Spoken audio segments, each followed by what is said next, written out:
Hi everyone, Melissa here from Beein Cozy Stitching, and I'd like to welcome you back to the workroom. Now today we're talking about the finish line. And what do I mean by that? We're talking about finishing our quilts, or putting the bindings on, if you will. Ready, set, finish. I have some samples on the board behind me here of different styles of fabrics used to finish off bindings. Now, you can go with the same fabric, which causes your quilt to appear as if it's just floating in the fabrics. Or you can choose a contrasting color, which frames in your quilt and finishes it off much in the way that a picture frame finishes off a picture. So the choice is up to you which way you want to go. It's just one more design element in the process of doing your quilt. But the steps are the same whether you choose a contrasting fabric or you choose the same fabric.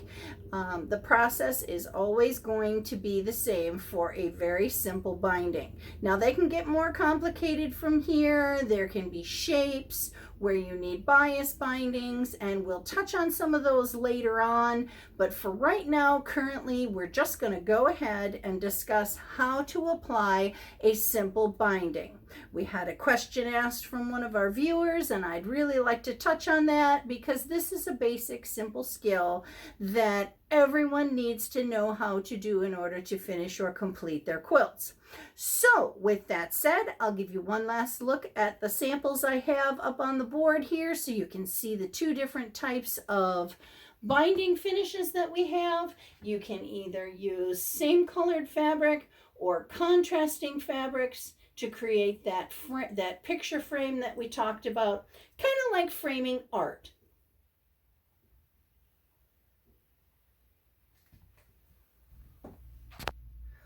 Okay, so once you've decided what type of fabric you want to use to put on for a binding, whether it's to float the quilt or frame it in like a picture frame, once you've decided which fabric you're going to use, the next step is to go ahead and cut your strips. So what size strips you use is up to you.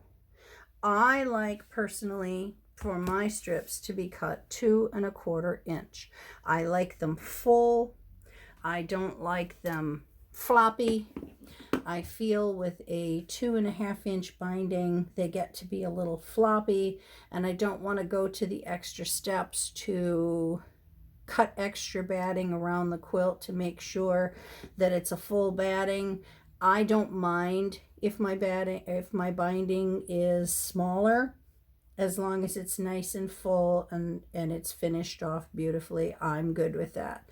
So then what you're going to do is line up your ruler along your edge and then go ahead and cut your fabric. Now, depending on what size that your quilt is will determine how many strips of fabric you need to go around your quilt. But a really good general rule of thumb is 1 strip per side unless the quilt is larger than 42 inches. If it's larger than 42 inches, I usually like to figure 2 per side, and that ends up being enough for what I want to do. So then once we have our strips cut, and whether you cut off the selvage right away or you leave it on, that's up to you. I like to leave it on because it gives me a little bit of extra guidance for laying out my fabric, and because I don't put it in my seam line, it does end up getting cut off at the end. So the next thing that we need to do is join all of our pieces together, and I like to do that with a miter unless it's a striped fabric. If it's a striped fabric, I will put my ends together and I will stitch straight across, because I don't like the way that the miter looks with the striped fabric, and it's just as strong and it makes a nice binding as well. So unless you have striped fabric, you're going to go ahead and miter it. And so what you need to do is have one piece going horizontally from left to right, and then you're going to come back in with your next piece going vertically up and down. Now you can see on my sample that my selvages run along the top. I can't do that without seeing. My selvages run along the top of each edge of the fabric, and it gives me a good guide as to where to go ahead and put that strip. Now, if you need to, go ahead and insert a couple pins to keep that from moving. The goal here is to start in this V with our needle and stitch straight across to this side, this V over here, so that we're ending in each of the points of the V. If need be, go ahead and draw a line with a pencil for you to follow for sewing. I like to just kind of eyeball it, but that's up to you, whichever way you prefer to go ahead and do that. Okay, so from here, let's head on over to the sewing machine and let's get this stuff sewed up. All right, so the very first step in making a binding is deciding on how wide you want your strips to be. Now, I normally cut my binding strips 2 1/4 inches wide times the length of the fabric, or the woof, if you will, the width of the fabric. And what I will do is I will go ahead and miter each of the strips together. Now, there is a little bit of math required, but usually you're going to have 1 or 2 strips per side as a general rule of thumb. So make sure you have enough strips cut, and when you have your strips cut, you can see that there's a bit of a selvage here. You can either cut that off right away, or make sure that you leave a seam allowance, if you will, in the process. So as you look at mine, you can see I have left a space wide enough to make sure that the selvage gets cut off and doesn't end up in my finished binding piece. So the very first thing you're going to do is you're going to be laying 1 strip horizontally, and that's going to go from left to right, and then you're going to cross it with another strip that's going to be going up and down. So if you were to look at this in front of you, and I'll move it so you can see it in the camera, you can see that it makes I don't know, a half a T, if you will. So you're going to have 1 going horizontal and 1 going up and down. And what you're going to do then is you're going to turn this fabric, and where this little V is up on the top, this little V, that's where you're going to start sewing. So where those 2 sides meet, you're going to drop the needle right in that little hollow, and then you're going to sew from that point all the way down to here, to this next little hollow. You can see where they make a V, and at the base of that V is where your needle should begin and end.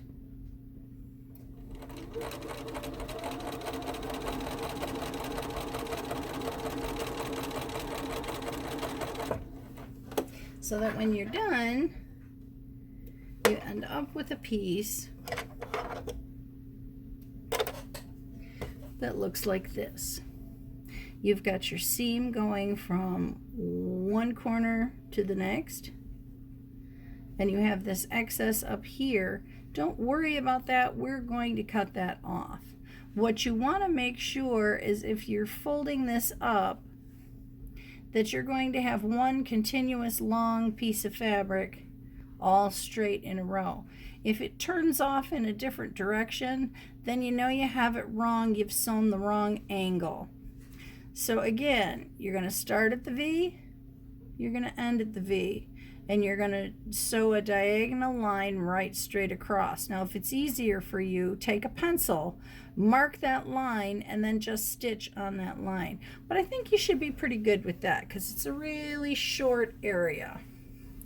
Then all you have to do from there is continue adding strips onto your binding chain. Again, same manner. We're leaving enough so that we're not getting the salvage in our project. We're starting in the V and we're sewing to the bottom and ending in the same V with our diagonal line going right straight across. See how that works? Okay, good. Now you're going to continue until you have all of the binding strips that you need to finish your project all sewn together so that it makes one very long continuous strip. And once you have that done, then we'll meet back here. Okay, so now once you have your puddle of binding strips all sewn together, we have to go back, and you'll remember I said don't worry about those little tails that are hanging over the edge, because we're going to go back now and we're going to cut these off. And simply all we're going to do is take our ruler. I love this size ruler. It's 2.5 by 6.5, and it's perfect when you're working on little small items. I really love mine. Now I got mine at Village Creek, and I'll put a link down below if you'd like to get one. It's a Creative Grids ruler, so that means that it's got these little sandpaper dots in the bottom, which is going to prevent it from slipping and sliding around on the fabric, and that's half the battle to getting a good cut. So now what we're going to do is we're going to line up that 1/4 inch line right on our seam line. See if I can get this in closer for you. So here's my 1/4 inch line, and I'm going to put it right on top of the seam line, and then I'm going to cut away everything from this side of the ruler over. Okay, now these I don't throw away, because remember, these make perfect little mug rugs. So I just put them aside, and I have a big bucket that I put them all into. And when I'm bored some night, and I want some mindless sewing, I'll just go ahead and sew my little half square triangles together over and over and over. And then they're all ready for trimming and making into my mug rugs. So now, because we've got several fabrics sewn together, we're just going to continue the process. We're going to line up that 1/4 inch seam. Can you see that? You're going to line up that 1/4 inch on that seam line, and we're going to cut away all the excess to one side. And we're going to continue this process until every single one of these that we have sewn or joined together is trimmed off. Then once you have all of those trimmed off, we're going to head over to the ironing board, because now comes the fun part. What you want to do is set your iron to a nice cotton setting, and what you're going to do is you're going to press open all of these little seams that you just cut. Now I like to run my finger across it to help it along. I don't want to distort it. I just want to open it up so I can put a nice hot iron on it so that it lays nice and flat. Go ahead and open up the seams on all of your joins and press them all nice and flat. Now I like steam. Whether you use steam, you don't use steam, that's totally up to you. Whatever method you choose that works for you, go ahead and use it. Dry iron, steam iron, doesn't matter. Choice is up to you. Go with what works best for you. Okay, so then once you have all of these pressed nice and flat, it's a matter of coming back and taking your strip and folding it in half so that the raw edges meet, and you're going to want to press that nice and flat. Now do try not to distort this fabric, because you don't want it stretching and being pulled out of shape. So if you can, it's just a simple matter of dropping the iron on top of it to iron it nice and flat. And you're going to go ahead and press all of your binding strips in this manner. So go ahead and do that now, and when you have all of your bindings sewn in half, then we'll go ahead and meet back here for the next step. Okay, so now we've got all of our binding connected, pressed, and ready to use. What we're going to do is we're going to leave a tail of about 6 inches free. We're actually going to start 6 inches down from the end of our strip. And what we're going to do is line up on the raw edge of our quilt with the raw edge of our binding. So this folded edge will be to the left or to the inside, the base, the body of the quilt. And we're going to sew 1/4 of an inch from the edge. Now, whether you choose to use a walking foot or a regular sewing foot, that's up to you. My motto simply is this: whatever works for you is what you should be using. So again, we've got 6 inches of free here, and we're starting 1/4 of an inch in. Our stitch length should be at about 2, and we're going to go ahead and attach, making sure to stay 1/4 of an inch away from the edge, using the foot of our choice, whatever method works for us. And we're going to continue to attach this very long piece that we have just created and sewn together down the long edge of our quilt to completely and totally encase our quilt when it's finished. Now, this is a 2-step process here.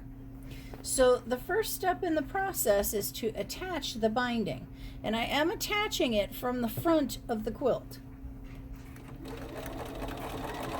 Now here's where the fun begins. As we get to the end of our quilt here, we're going to want to stop 1/4 of an inch away from the edge. Now, this is why I like to use my regular foot, because I have markings along the side of my foot, and I know you can't see it because of the light that's going on here, and I really wish I could turn it off for you, but I can't. But I'm going to use those markings as my guide to stop 1/4 of an inch from the end. Now hopefully you can see that. We're 1/4 of an inch away from the end. Then I'm going to lift my presser foot, and I'm going to bring my quilt out. I'm going to turn my quilt in the direction that I want to sew next. Okay, so here's my binding piece. Here's my quilt. I just sewed here, and I turned it so that the raw edge is facing right and the bulk of the quilt is facing left. Then what I'm going to do, I'm going to take this strip and I'm going to fold it to the corner so that I have a mitered angle right to the corner. Can you see that okay? I have folded it over, and from this end to this end, I have my angle. Then I'm going to come in and I'm going to take this piece and I'm going to fold it over the top of the angle I just folded so that I have a fold at the top and the right side lines up with the right side of the quilt. Then I'm going to go ahead and put this under the machine. I will start 1/4 of an inch in so that where I stopped is exactly where I start. And then I will go ahead and continue down the very long side of my quilt till I get to the other end. When I get to the other end, we'll go through this process again. So go ahead and get started. Sew all the way to the corner and then stop and wait for me.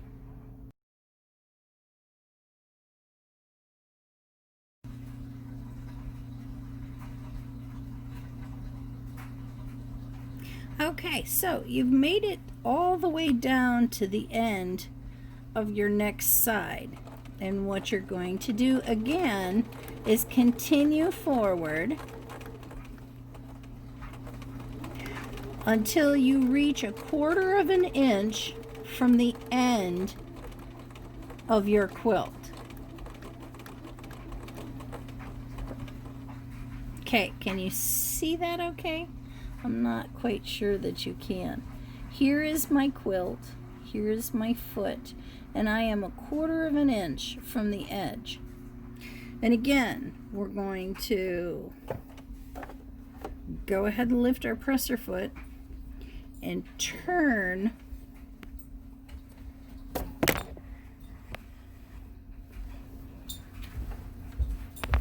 sorry about that.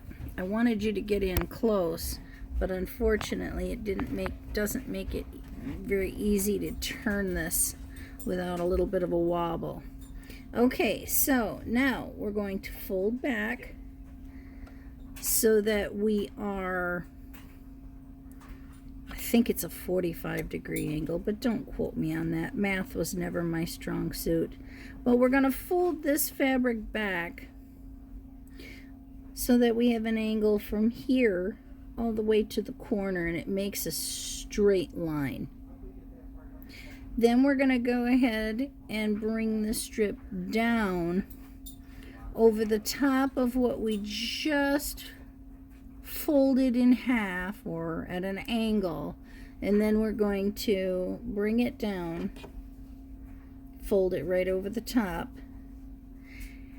and I like to start in 1/4 of an inch from the edge. So that puts me right about there. And then go ahead and start and sew down the other side. Now remember, we've got 4 shots at this. So what I want you to do is go ahead and sew all the way down till you get to the corner again, and then we'll fold it one more time and give you another example so that you can see how to fold that corner back. Meet you back here in just a minute. Okay, so we have sewn all the way down the side and stopped 1/4 of an inch from the bottom of the quilt. And now we're going to go ahead and fold back so that we have this beautiful 45-degree angle here from corner to corner, and then put our finger there to hold it and bring this piece down over the top just until the fold reaches the edge, the top edge of our quilt, so that it's all one perfect line. Then we can go ahead and put it back into the machine. We'll start 1/4 of an inch down. So in essence, where we've stopped is exactly where we're going to start. And then we'll sew the 1/4 of an inch all the way down, almost until the two are joining. So leave yourself at least 6 inches of space between the two ends.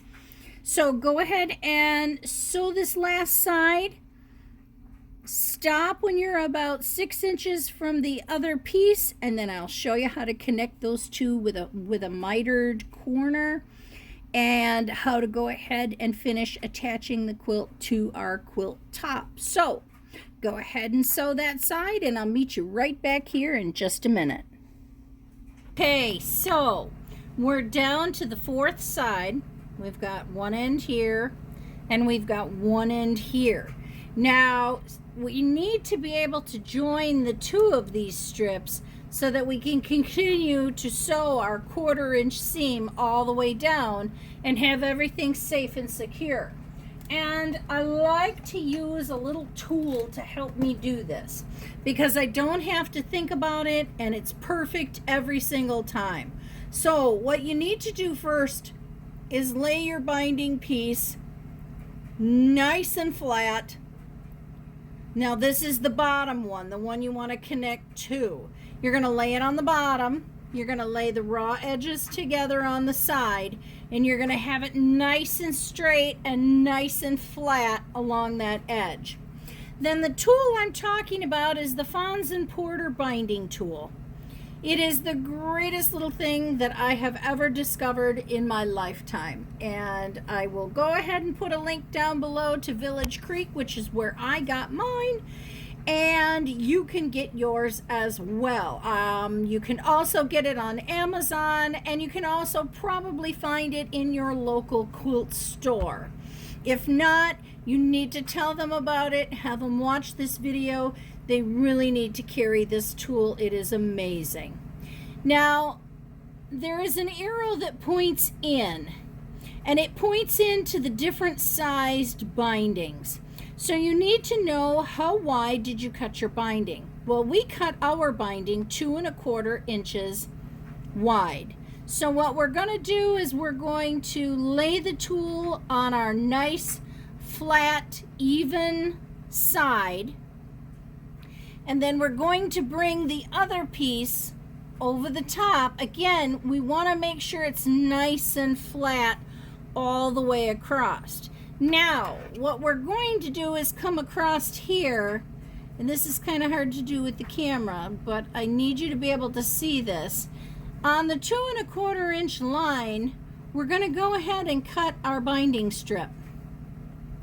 So we're going to cut this little thing all the way across on our 2 1/4 inch line. So can you see that? Where we end is the 2 1/4 inch line. It's already mathematically put together for the different sized bindings that we have, and it goes from 1 3/4 all the way to 2 1/2. Now, once we're done with this, you can pretty much take the tool and you can put it away, because we're done with it. So now we've got it cut where we need it to be cut. We're gonna go ahead and open up our fabric strips so that they're single layer all the way across. And we're going to start by making sure that the corners are exactly together. Now here's where you're going to need a couple pins, because you really don't want this moving on you as you stitch it together. As you can see, I have my end matching perfect with the end of the fabric here and along the side here. So it makes a nice shaped L all together.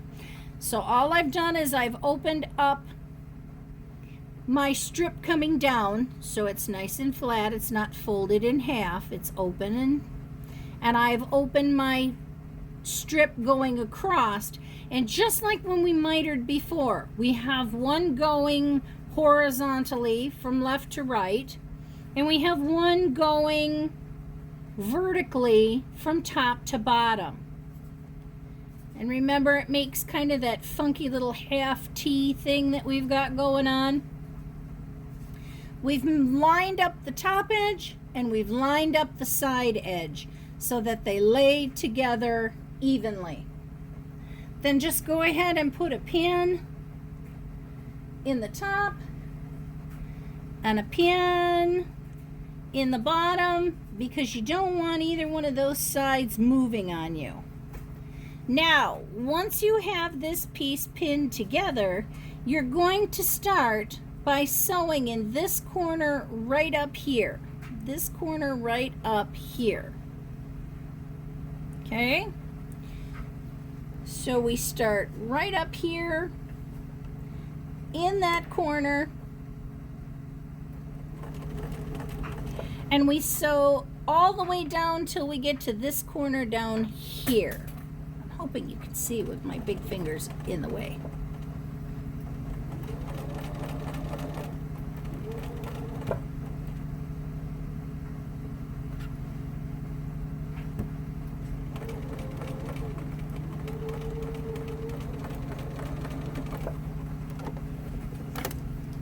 Okay. Now, can you see what we've done?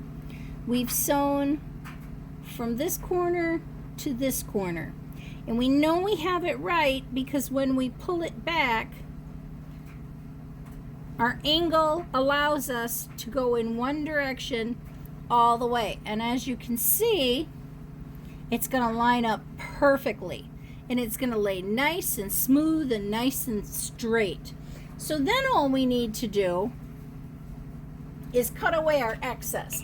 Now this part you're going to have to eyeball because it's just too bulky to try and get all of this quilt and all of this binding over to a cutting table where you can cut off your excess. But it's small enough and it's short enough, you should be able to eyeball that with no problem. We've seen a 1/4 inch so much in our life that we pretty much know where that is now. Then go ahead and open up your seam. You're going to want to finger press that so that it lays nice and flat. Give it a little tug. Beautiful. Then we're going to go ahead and put it under the machine, and we're going to finish sewing a 1/4 inch all the way down.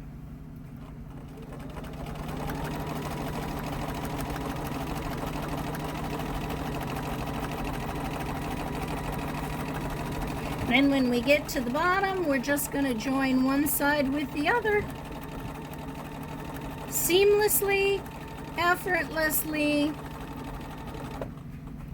and we have a perfect binding. And you'll notice, whoop, we've got a few random strings, but no puckers, no pleats, no nothing, just a nice, perfect binding. Yay!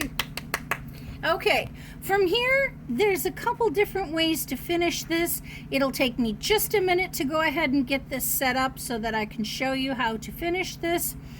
And so, go ahead and finish your quilt. Get your 2 pieces to join together evenly and flat and nice and pretty. And then go ahead and stop and meet me back here and I will show you the next step. Okay. So now we're done with part 1. We've attached the binding all the way around the perimeter of our quilt. The next step is to go ahead and roll that binding over and finish our quilt. Now, I will be the first person to tell you that I am a binding snob. I like my bindings done by hand. I think they're classy. I think they're professional looking. And I just personally prefer them to be that way. With that said, there's also a time and a place to have a machine sewn binding. Now, if you are making a utilitarian project like our mug rug, you will see that this binding is sewn down by machine. Now, the reason for sewing it down by machine, and I'll show you the front so that you can see. Not too bad. I'm okay with this. I'm kind of happy with it. But if you're going to make something for someone that they're going to use a lot or wash a lot or put through a lot of wear and tear, you might want to put a machine sewn binding on the project because it's going to hold up better. And a lot of people don't know how to hand sew. So if the binding comes off, 9 times out of 10, they're going to call you up and say, hey, can you reattach this for me? Or they're just going to let it hang there and then it's not going to look very pretty. And well, yeah. So my 2 rules of thumb when it comes to hand sewn bindings are A, if it's a utilitarian project and it's going to take a lot of wear and tear, yes, I will sew down the binding by machine. And B, if I'm giving that as a gift to someone that I know can't sew by hand, to make minor repairs as necessary, because let's face it, over time, they're going to need to be repaired. If that's the case, then I will go ahead and sew it by machine. But if it's for myself or a very special project or an heirloom present, then no, I will sew it down by hand and repair it as necessary or not. But either way, it'll be done by hand because I just think that's a really smart, nice way to finish your binding. Okay, so with that said, now I'm going to show you how to do both methods. And first, there's a little check. When you've sewn or attached your binding, you want to flip that over. See, there's your miter. That looks really good. But you want to flip it over to the back, and you want to be able to repeat that same miter on the back. If you can't do that, now's the time when you need to redo the binding so that you can have it attached as you need it to be. And there you can see we have a miter on the back and a miter on the front. Excuse me, I have a tickle. Okay, so go ahead and check all of your corners. Make sure that they're going to work up where you're going to be happy with them, where they're going to make a nice miter on both sides. And if they do, then we can proceed to the next step. And the next step I'm going to show you is how to do that mitered binding. Miter, miter. Okay, so now I'm going to show you with some obnoxiously orange thread how to go ahead and do the handwork on there, because I think everyone should know how to do it. And my grandmother, bless her heart, made me do this for hours one day. Oh my goodness. And I've never forgotten. And it's the one thing that my grandmother taught me how to do very, very well, and I'm rather proud of it. So I want to pass it along to you. So give me just a minute to readjust the camera, and then we'll go ahead and get started. All right, so the first thing we're going to do, which I think you saw me do, is we're going to make a little spitball knot in the bottom. And a spitball knot is basically taking the thread, wrapping it around your finger, and twisting it and sliding it off, and then pulling it so that it's nice and straight. That is a spitball knot. Pretty common, used for all kinds of repairs. All right, so now we want to bury our knot. So, and if you want to, you can go ahead and trim any of these little threads that drive you crazy and get them out of your way. So you can see your stitched line right in here. You're going to take your folded binding all the way over, just past your stitched line. That's going to be your guide on how far over to bring your binding. So we need to bury our knot. So we're going to bury our knot in the part that's going to get covered. Okay. And we're just going to bring it through, the fold of that fabric. All right, that's the very first stitch. See how that lays? All right, now you've got your thread here. You're going to take your needle, and for those of you that are right-handed, just look at this face on and go ahead and copy it sitting and doing it your way.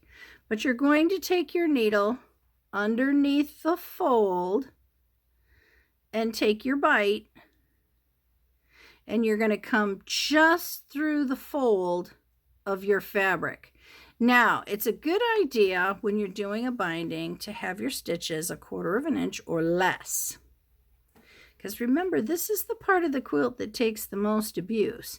And now you can see, or maybe you can't see, that my stitch, even though it's bright orange thread, you can't see my thread because it's buried underneath. So again, take your needle. If you're having trouble with your binding, go ahead and pin it down so it doesn't move. But you're going to take your needle up under the cuff, just behind this thread, poke it in, and then bring it out just through the folded part of your binding, so that when you pull it down, see how it rolls that baby right down underneath, and you can't see my orange thread, even though I'm using orange thread to hand sew a purple binding. All right, so I'll take a couple more stitches just so you get the hang of this. Remember, up underneath, just behind your thread, right through the very edge of the fold of your binding. Pull your needle. Ta-da! Isn't that awesome? So just behind your thread, with the needle just coming in the fold of the fabric that is your binding, which is coming across, and then pull. And there's your binding. And that's all there is to it for mitering a binding. Now when you get to your corners, it's just a simple matter of laying the fabric straight, then taking the folded portion down over the top. See the miter? So again, this side's already going to be folded down because this is where you've started sewing. You're going to press it all the way out so that it folds that same little 45-degree angle. And then you're going to fold it down on top. Remember, we want this fold to go just beyond our stitching line. And fold it down. And there's your mitered corner. There's your mitered corner over here. You end up with a perfect binding. All right, now, since we're done with hand sewing, now we're going to move on to sewing by machine. And the first thing you need to collect is a foot that has a groove in the bottom of it. Now, they call this an applique foot, and it's designed to ride over the embroidery stitches that your machine makes, or the fancy stitches, if you will. But it leaves like a groove right down the center of the foot, and I find that that groove helps to hold the binding in place when you're stitching down by machine. So try and come up with a type of foot that is designed to do applique, or talk to your sewing machine dealer and find out if they specifically make a foot that you can use to sew a binding on by machine. Now, again, you're going to notice we've attached the binding on the top. So our stitches are going to show on the top, and they're going to come through the back, and they're going to stitch through the binding on the back. So what I suggest you do is get yourself some thread that matches as good as you can possibly get it, and that way it can help to camouflage that for you so that you don't see it quite as much when you're sewing it by machine. And the other thing you're going to want to invest in are some of these little quick clips, because they really do a nice job. And this is what a little quick clip is. They really do a nice job holding your binding in place. So again, you're going to want to fold that binding just past your stitched line and then pin it into place. And again, you're going to keep doing that all the way down. Now, I have been known to take a glue stick to hold this into place, just because I like it to be just so. Remember, I'm a binding snob, so we like to keep it just so. But for today, the quick clips will do just exactly what we need them to do. Okay, then when you are pinned as far as you want to go, what you're going to do is you're going to line up your binding underneath your machine.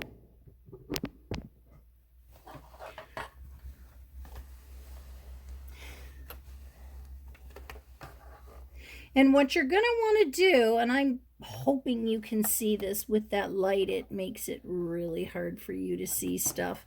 But what I want you to do more than anything, I want you to drop the needle right into the ditch where the binding meets the quilt. There's a little ditch. And if you put that in there, and that's where you're going to stitch. Don't be afraid to pull the two of them apart just a little bit. That's totally okay. But what you want to be able to do is sew into that ditch as far as you possibly can without stitching through the binding. Because once it bounces back, it will come through. Or when the binding bounces back, it will cover up your stitches better that way. And then it will make it less visible on the top. And unfortunately, you're going to see it on the back. There's just no getting around that.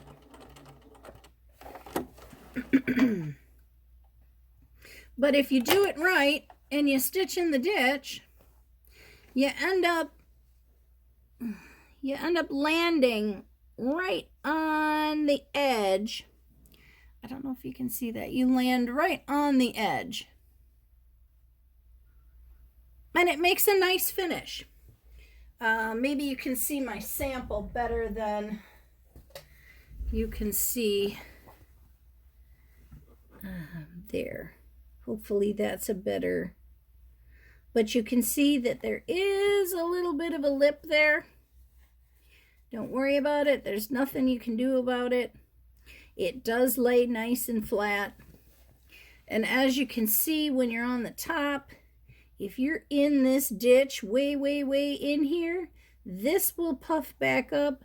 It covers your stitches and you never even see them. And that, my friends, is how you do a simple and basic binding. From there, you can get as creative as you would like to, but these are the basics. You miter the corners, you attach it to either the front or the back, and then flip the binding to the opposite side, depending on what kind of a look you're trying to achieve. You miter the corners in the back,